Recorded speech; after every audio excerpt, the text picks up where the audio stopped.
Welcome, everyone.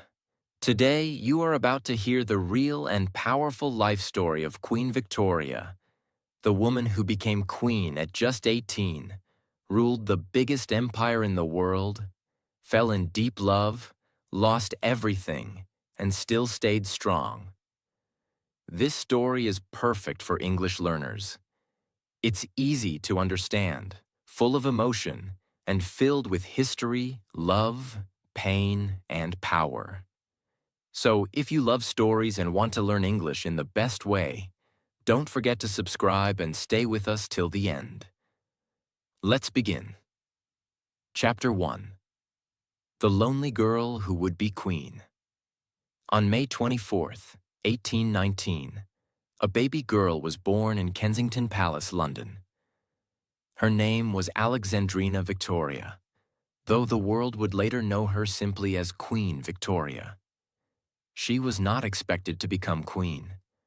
At birth, she was fifth in line to the throne, far behind several others who had stronger claims. But over time, one by one, those ahead of her either died or had no children. No one imagined this small, quiet child would grow up to rule an empire that covered 1/4 of the world. But fate had chosen her. To the outside world, palace life looked rich and beautiful. But for Victoria, childhood inside Kensington Palace felt more like a cage than a home. Her mother, Princess Victoria of Saxe-Coburg-Saalfeld, was extremely strict. And her mother's advisor, Sir John Conroy, controlled every part of Victoria's life. Together, they created a set of harsh rules called the Kensington System, designed to isolate and weaken her, keeping her small, dependent, and easy to control. She was not allowed to walk alone, eat with who she wanted, or play freely. Until her teenage years, she even had to sleep in the same room as her mother.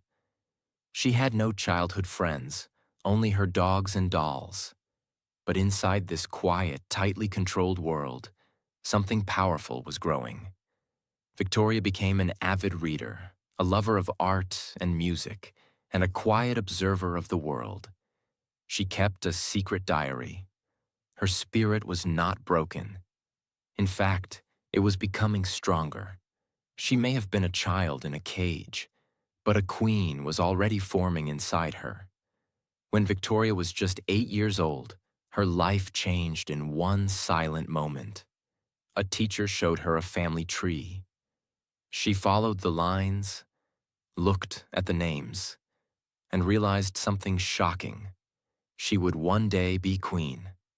She didn't tell anyone, but that night she wrote in her diary, "I will be good." It was not a childish thought. It was a promise. She would rule with kindness, discipline, and dignity. But her days were still hard. Her mother was cold and controlling.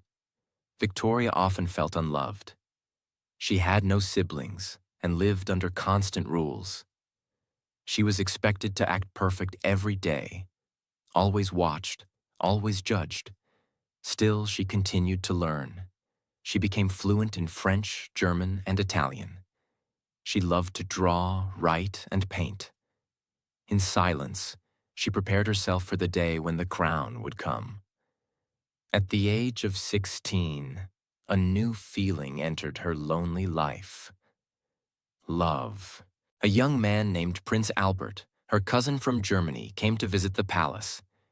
He was kind, thoughtful, and intelligent. He played music, spoke gently, and made Victoria feel seen, something she had never experienced before. They talked. They laughed. There was a spark, but soon he left. She was still too young, and her mother kept strict watch over every move she made. Yet, deep inside, Victoria knew. He would return. And when he did, her life would never be the same. On a quiet morning in June 1837, Victoria was awakened early. A man entered her room, bowed, and spoke the words that would change everything. "Your Majesty, the king is dead." Her uncle, King William IV, had passed away. And now, at only 18 years old, Victoria was queen. She entered a room filled with powerful older men, all expecting a weak girl they could control. But Victoria stood tall, looked each one in the eye, and spoke with calm confidence. She surprised them all. From that day, she took full control of her life. She moved out of Kensington Palace and into Buckingham Palace, her new royal home. And her first royal act? She removed Sir John Conroy from her life forever.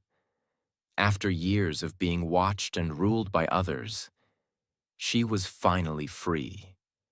But freedom came with a heavy weight.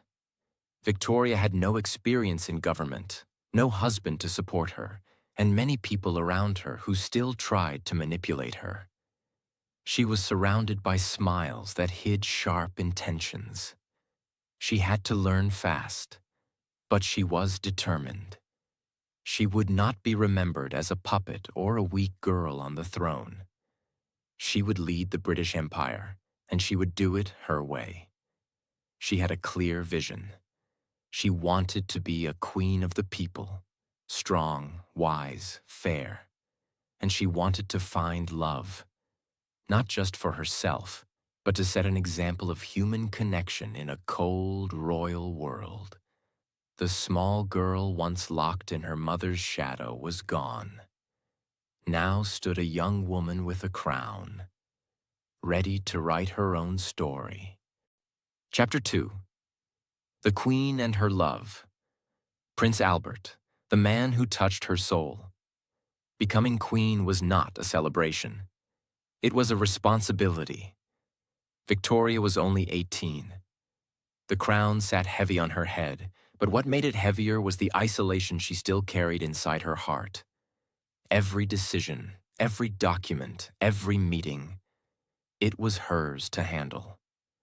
She had no father, no siblings, no close advisors she could truly trust.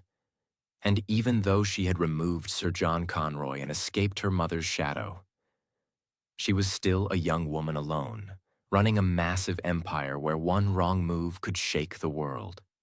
She needed someone, not just to rule beside her, but someone to stand beside her heart. One morning, a letter arrived. It was from her uncle Leopold, King of Belgium, the same man who had suggested years ago that Victoria might be a good match for his nephew, Prince Albert. Victoria's heart skipped. She had met Albert before, when she was just 16. He had soft eyes, a quiet voice, and a thoughtful spirit. She never forgot his gentle presence. Now her uncle was reminding her, he is ready to visit again. That night, Victoria couldn't sleep. She didn't know it yet. But she was about to meet the man who would completely change her world. On October 10th, 1839, Albert returned to London. The moment he entered Buckingham Palace, something magical happened. Victoria saw him, and she couldn't stop smiling. She later wrote in her diary, "It was with some emotion that I beheld Albert. It was love at first sight. And for the first time in British history, a queen proposed to a man. Yes, Victoria didn't wait. She asked Albert to marry her. Because she was queen, only she could propose. And she did it boldly, honestly, from her heart. Albert said yes. He loved her too. On February 10th, 1840, Queen Victoria wore a beautiful white gown. A gown so iconic that it started a tradition still followed today. White wedding dresses. Yes, Victoria was the first royal bride to wear all white, symbolizing purity, love, and a new life. As she walked toward the altar, her heart was pounding. Not from fear, but joy. Albert stood waiting, wearing a uniform that made him look like a prince from a storybook. But this was not just a royal marriage. This was real love. When they held hands and said their vows, the entire empire felt it. This wasn't political. This was emotional. After the wedding, Victoria wrote in her diary with overwhelming joy, "I never spent such an evening. My dearest, dear Albert. His great love and affection gave me feelings of heavenly love and happiness I never could have hoped to feel." For once, she wasn't a lonely girl. She wasn't just a queen. She was a wife, a woman in love. But marriage wasn't just romantic. It was a partnership. Albert had no official power. He wasn't king. But he became Victoria's most trusted advisor. He read documents with her, helped her understand politics, guided her when she felt overwhelmed, whispered calm thoughts when the pressure of ruling nearly broke her. He never tried to outshine her. He stood beside her, not in front of her. Victoria once said, "Albert is my everything, my husband, my support, my soulmate, my crown."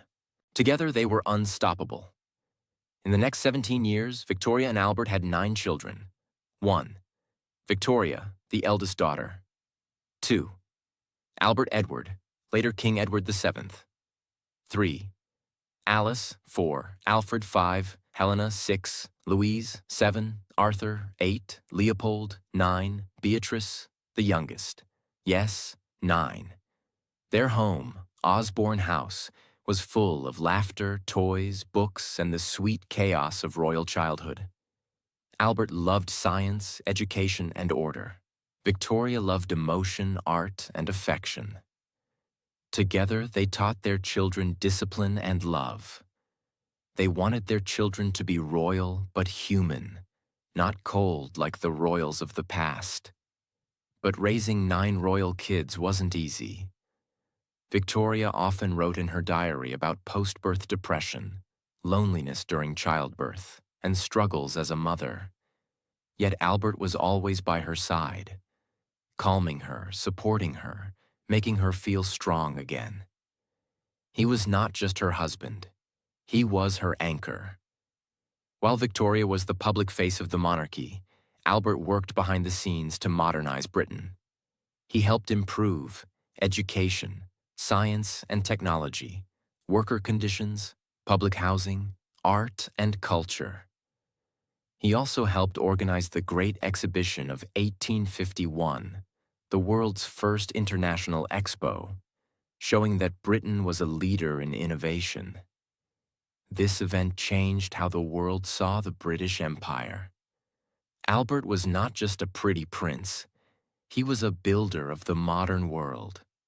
Despite the fame, the duty, and the power, Victoria and Albert were still just a man and a woman who loved being together.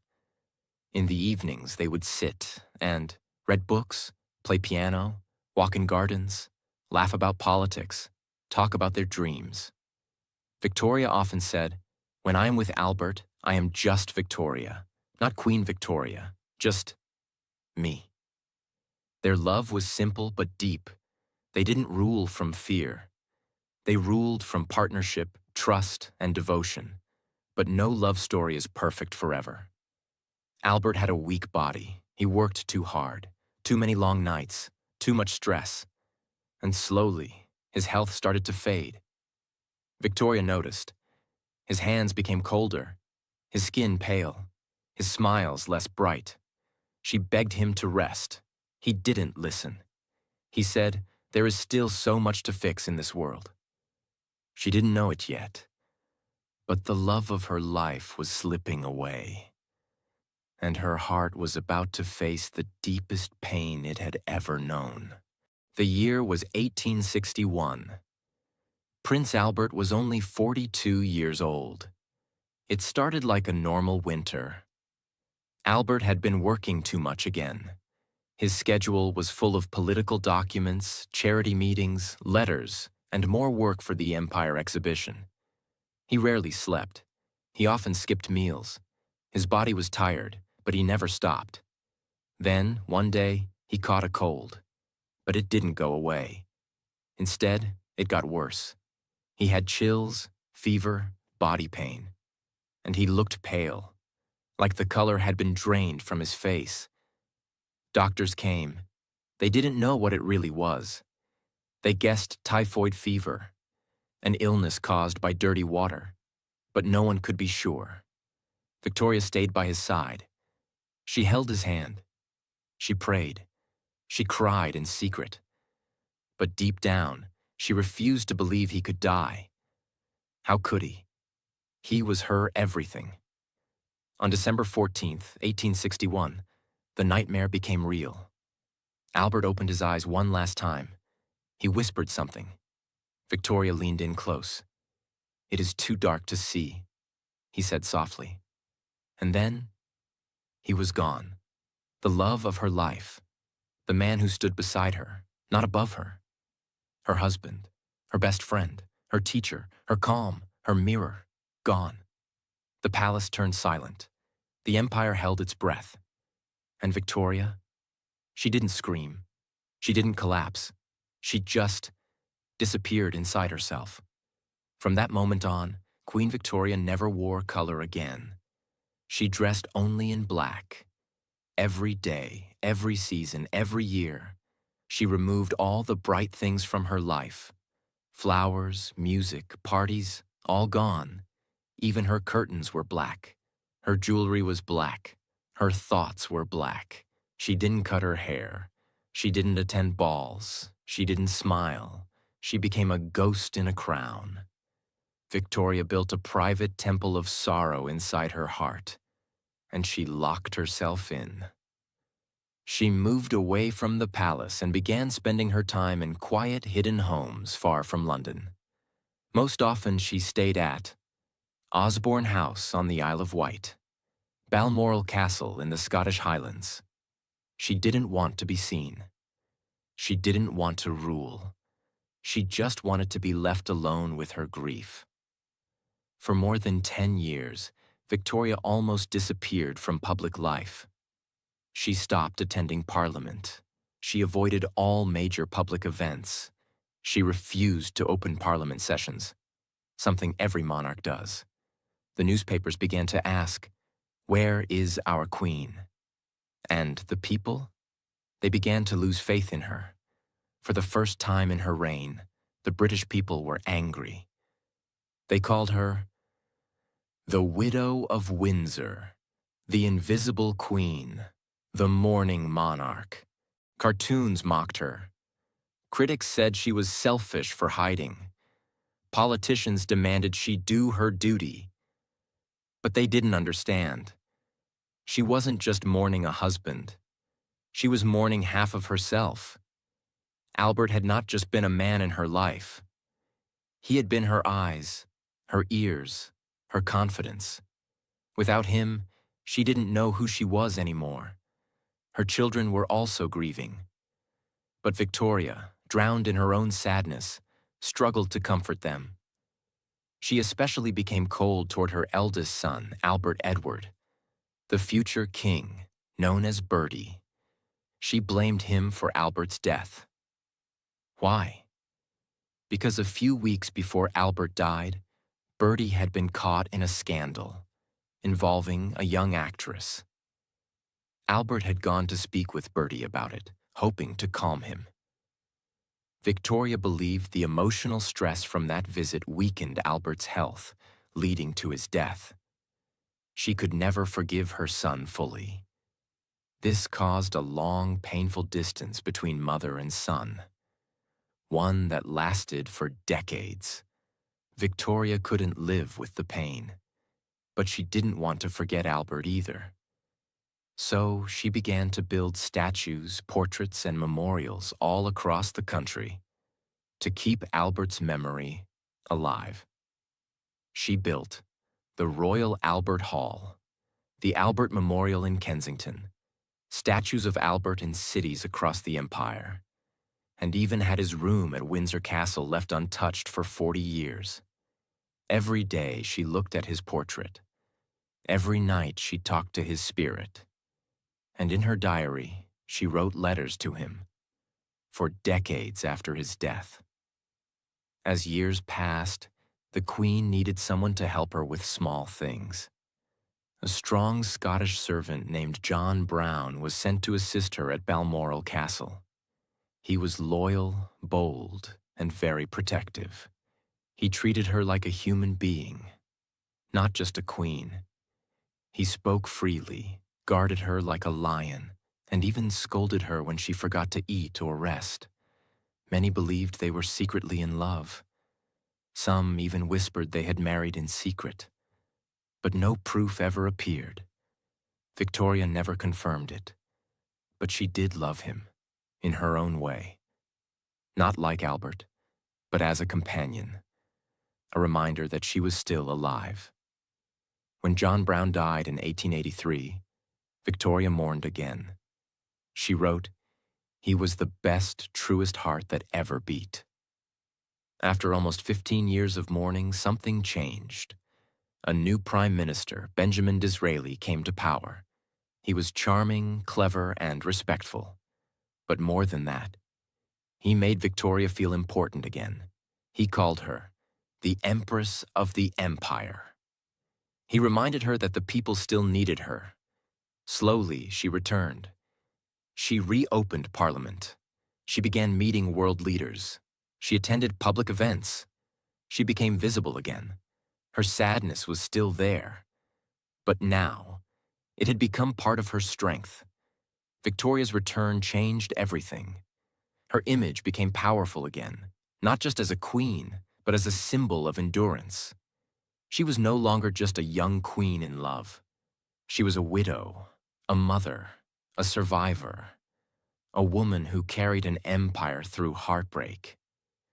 People began to love her even more. Not because she was perfect, but because she had suffered and still stood tall. She had become the mother of a nation. Chapter 3. Queen of the World, Victoria's rise as Empress of an empire that touched the globe. After years of darkness, mourning, and hiding, Queen Victoria stepped out of her grief. Not because the pain disappeared. It never did. But because something greater pulled her forward. Her country, her people, her destiny. She knew she could not spend her whole life in black clothes and sadness. She had to rise from the ashes, not for herself, but for millions of people across the world who called her Queen. The little girl who once lived in fear, the young woman who once ruled beside her love, was now a strong, mature, unstoppable force, and the world would never be the same again. By the 1870s, Queen Victoria was not just the Queen of the United Kingdom. She was the head of something much bigger, something global. This was the British Empire, the largest empire in human history. It stretched across India, Canada, Australia, South Africa, New Zealand, parts of the Caribbean, parts of the Middle East, large parts of Africa and Asia. The saying at the time was, "The sun never sets on the British Empire." Because no matter where the sun went, some part of her empire was always in daylight. And at the center of it all sat Victoria, a short, aging woman in black, with a deep voice, sharp mind, and iron will. She was the symbol of power, stability, and tradition. But one title was still missing. In 1876, something historic happened. The British government, under Prime Minister Benjamin Disraeli, a close supporter of Victoria, decided to give her a new title, Empress of India. Why India? Because India was considered the jewel of the empire. A land rich in culture, resources, beauty, and history. But it was also deeply controlled by the British.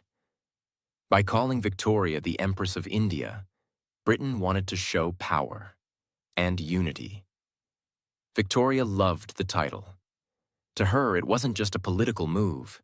It was something spiritual. She felt a deep, strange connection to India, even though she had never visited it. She began to fill her palace with Indian art, fabrics, servants, and languages.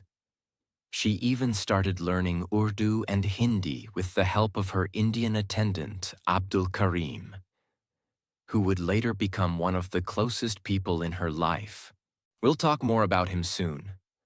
For now, Queen Victoria had gone from a heartbroken widow to a global empress. But Victoria wasn't just ruling over lands. She was also ruling over bloodlines. Her 9 children were not just sons and daughters. They were future kings, queens, and rulers. She arranged strategic marriages that connected her family to almost every royal house in Europe. Her grandchildren married into the German Empire, the Russian Empire, the Greek monarchy, the Norwegian and Swedish royal families, the Spanish throne. Because of this, Victoria became known as the Grandmother of Europe. But these marriages weren't just romantic. They were political weapons, meant to keep peace, create alliances, and grow British influence. Victoria was always watching. She wrote letters to her children and grandchildren almost every day, advising them, warning them, controlling them. Her family tree looked like a royal map of Europe. But this deep connection would later create danger, especially during World War I, when her grandchildren would fight each other from different countries. But that's a story for later. Victoria never joined politics directly, but her presence was powerful. She outlived 7 prime ministers, from Lord Melbourne, her first teacher in politics, to William Gladstone and Benjamin Disraeli, her 2 most famous leaders. Disraeli once called her the only woman in the world I truly bow before. She loved him, not romantically, but politically. He treated her like a human being, not just a symbol. He joked with her, praised her, respected her opinions. When he made her Empress of India, she said, "He has done more for me than anyone since Albert." On the other hand, she had a difficult relationship with Gladstone, who was too serious and didn't flatter her ego. Victoria wasn't just a silent ruler.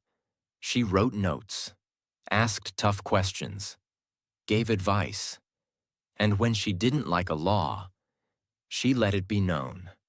She was still the soul of the monarchy, and even though the British system was becoming more democratic, no one could ignore her. She had become a silent pillar, the kind that holds up a massive building without making a sound. In 1887, during her Golden Jubilee, 50 years as queen, India sent servants and gifts to celebrate. Among them was a tall, young Indian man named Abdul Karim. He was meant to serve as a simple waiter, but he ended up becoming Victoria's closest companion in her final years. She called him Munshi, which means teacher. He taught her about Indian culture, food, language, and spirituality. He read Urdu poems with her. He brought her Indian food. He helped her write in Urdu.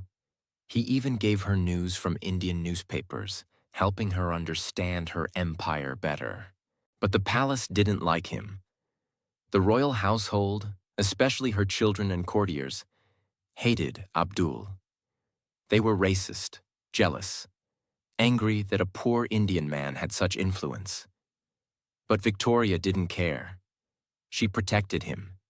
She gave him gifts, land, titles, and kept him by her side until the day she died.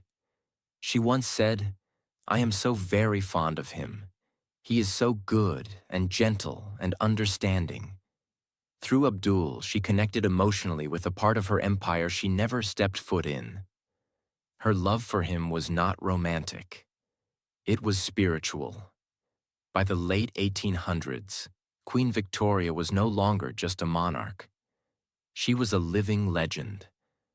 She had survived personal tragedies, political storms, and cultural changes. During her reign, the world had changed. Electricity had replaced gas lamps. Trains and steamships connected continents. Telegraphs made communication almost instant. Medicine, science, and education had all advanced. The Victorian era, as it is now called, became a time of morality, invention, exploration, power, strict traditions, and both hope and hypocrisy. She was the face of this time. Every photograph, every coin, every speech showed her stern face, black clothes, and piercing eyes. People didn't cheer her like a celebrity. They respected her like a mountain, something too big, too strong, and too old to move. As Victoria entered her 80s, she became slower, quieter, more reflective. She still wrote daily letters, still held state meetings, but she knew her time was coming. She wrote often about Albert, still speaking to him in her diary. She wrote about her painful legs, fading eyes, and heavy heart. Yet she never gave up her duties. Even in old age, she was working for the people, for the empire, for the memory of her love.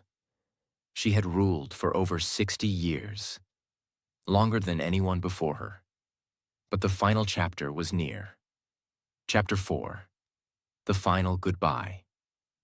The end of a queen, the birth of a legend. She had outlived her husband, many of her children, most of her friends, almost all the people who crowned her queen. She often said quietly, "I am tired of life." But she never said she regretted it. In January 1901, Queen Victoria's health declined very fast. She was staying at Osborne House, the same peaceful home where she had once been happiest with Albert. She stopped eating properly. She slept most of the day. Doctors knew the truth. The end was near. Her family gathered around her bed. Some of them she loved deeply. Some she had fought with. Some she had controlled too tightly. But in her final days, none of that mattered. She was no longer the ruler of the world. She was just an old woman preparing to leave it. On January 22, 1901, Queen Victoria took her last breath. She was 81 years old, the woman who had ruled the largest empire in history, the woman who had survived love, loss, power, loneliness, and time itself, was gone. Her death was peaceful. She died surrounded by family. And with her death, an entire era ended. The news spread across the world, from London to India, from Canada to Australia, from Africa to the Caribbean. People cried, shops closed, church bells rang, flags were lowered, newspapers printed black borders. Millions of people had never known another monarch. For them, Queen Victoria was not just a ruler. She was a constant. Her face had been on coins, stamps, buildings, books. Her name had been used to describe an entire century. Now, she was gone. Queen Victoria had left very clear instructions for her funeral. She didn't want a dark funeral. She wanted a white funeral, because she wanted to be reunited with Albert. She ordered that Albert's robe be placed beside her, a lock of his hair be placed in her hand, a picture of him be placed near her heart. She also asked for personal items, a photograph of John Brown hidden in her coffin, gifts from her children, small objects from her private life. This was not a queen's coffin. This was a woman's memory box. Her coffin was carried slowly, carefully, with respect.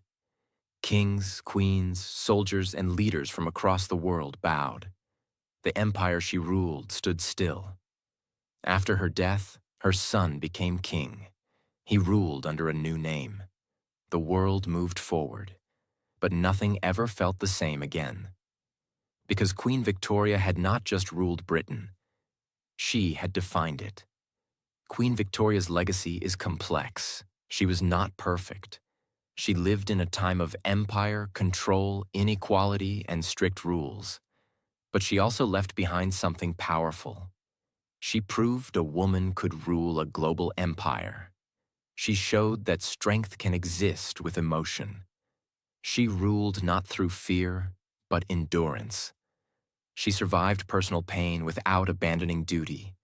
She turned mourning into dignity. She ruled longer than anyone expected.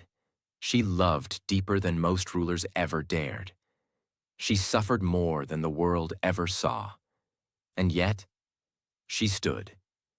Queen Victoria's life teaches something very important. You can be lonely and still be strong. You can be broken and still lead.